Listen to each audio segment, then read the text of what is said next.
தூத்துக்குடி மாவட்டம் சேர்வேகாரமடம் ஊராட்சியிலிருந்து முன்னாள் ஊராட்சி தலைவர் திருமதி ஏஞ்சலின் ஜெனிட்டா. எங்க பகுதிகளில், அதாவது சேராமடத்துல நேற்றைய தினத்துல மேல்நீர் தேக்க தொட்டி வந்து இடிஞ்சிருந்த மேல்நீர் தேக்க தொட்டியை அப்புறப்படுத்துறதுக்காக வேலையை கான்ட்ராக்டருக்கு கொடுக்கப்பட்டு வேலை நடைபெற்று வந்துச்சு. அப்ப நடைபெறதுக்கு முன்பாகவே 2 நாட்களாக ஊர்களிலே, தெருக்களிலே, வீடுகளிலே தோறும் வர வேண்டிய தண்ணி லைன்கள் எல்லாத்தையுமே நிறுத்தி வச்சிருந்தாங்க. பாதுகாப்புக்காக நிறுத்தப்பட்டிருந்துச்சு.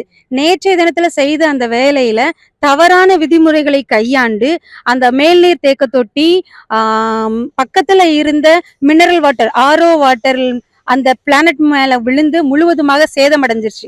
இதனால மக்களுக்கு கிட்டத்தட்ட 24 மணி நேரத்துக்கு மேலாக RO வாட்டரும் சப்ளை இல்லாம இருக்கு. இந்த 2 தண்ணியுமே எங்க ஊராட்சியில மக்களுக்கு இங்க அந்த சேவைகாரமட ஊருக்குள்ள மற்றும் தங்கமால்புரம், சிவஞானபுரத்துக்கும் இங்க இருந்து தண்ணி சப்ளை ஆகுது. இந்த தண்ணி துப்புரவாக நிறுத்தப்பட்டுள்ளது. இது மக்களுடைய வாழ்வாதாரத்துக்கு மிகவும் முக்கியமான நீர் ஆகும். ஏன்னா இப்போ இந்த காலத்துல எங்களுக்கு கோடை வெப்பம் அதிகமா இருக்கிறதுனால குளத்துலயும் கூட சரியான தண்ணி இல்லை. இப்போ மக்கள் வந்து பெரிய அவதிக்குள்ளாக இருக்காங்க.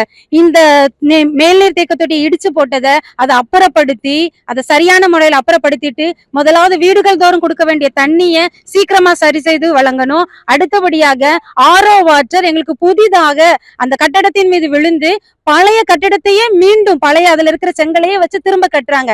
அந்த தவறான நடவடிக்கையும் கைவிட்டு சரியான முறையில அந்த கட்டடத்தை புதிய செங்கல்களை வைத்து நல்ல முறையில கட்டித்தரணும், புதிய பிளானட் அமைச்சு தரணும் அப்படின்னு சொல்லிட்டு ஊராட்சி சார்பாகவும் பொதுமக்கள் நலன் கருதியும் முன்னாள் உபதலைவர், நான் வந்து மாவட்ட ஆட்சியருக்கும் மற்றும் தூத்துக்குடியில இருக்கிற ஒவ்வொரு நீதி அரசருக்கும், ஏன்னா இது வந்து மக்களுடைய வாழ்வாதாரத்தை பாதிக்க பிரச்சனையா இருக்கு.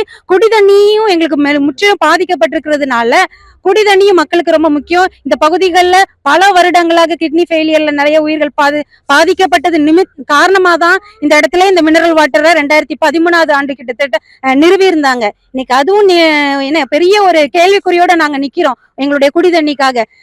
நீதியரசர்களும் இதுல உடனடியாக தலையிட்டு நல்ல நீதி வழங்கும்படியாக ஒரு கோரிக்கையாக வைக்கிறேன். நன்றி, வணக்கம்.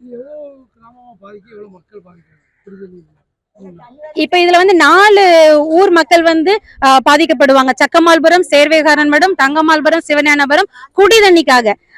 RO பிளானட் வந்து அதெல்லாம் மக்கள் பயன்பெற்று வந்தாங்க. அதை தாண்டிலும் கிட்டத்தட்ட ஒரு 400 குடும்பங்கள் ஆகுது. இந்த வீடுகள் தோறும் ஜேஜிஎன் ஸ்கீம் திட்டத்துல வீடுகள் தோறும் இணைக்கப்பட்டிருக்கிற பைப் லைன்கள்ல தண்ணி வராம மக்கள் அனுதின வாழ்வாதாரத்துக்கு. தூத்துக்குடி மாவட்டம் சேர்வேகாரன்மடம் கிராமத்துல 3 நாளா பைப் லைன்ல தண்ணி இல்லை. இந்த தேங்காய் உடைக்கன்னு சொல்லி 3 நாளா பைப் லைனை உடைச்சி போட்டு இது வரைக்கும் எந்த வேலையும் செய்யலை. இந்த 3 ஊர்களையும் ஒரு இடத்துலையுமா தண்ணி கிடையாது. எங்களுக்கு முதல்ல இதை அர்ஜென்ட்டாக வேலை பார்த்து தரணும்.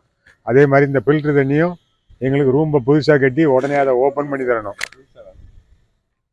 அந்த ஃபில்ட்ரு தண்ணி எங்களுக்கு இப்போ 3 நாளாக இல்லை. தண்ணிக்கு என்ன செய்றீங்க நீங்கள்? தண்ணிக்கு நாங்கள் இப்போ குளத்து தண்ணி, அந்த தங்கமாலபுரம் ஒரு மோட்ரு குளத்துக்குள்ள இருந்து ஒரு பவர் தண்ணி வருது, அதை தான் பிடிச்சி யூஸ் பண்ணிகிட்டு இருக்கோம். வேறு எங்கேயுமே தெரு பைப்பும் தண்ணி கிடையாது, வீட்டில் இருக்கும் தண்ணி கிடையாது, ஃபில்ட்ரு தண்ணியும் கிடையாது. ஆமாம், ஃபில்ட்ரு தண்ணி நாங்கள் 15 ரூபா கொடுத்து 15 ரூபா கொடுத்து வாங்கிட்டு இருக்கோம். லாரியில் கொண்டு ஊற்றுறாங்க. பால வீரபாண்டியன்.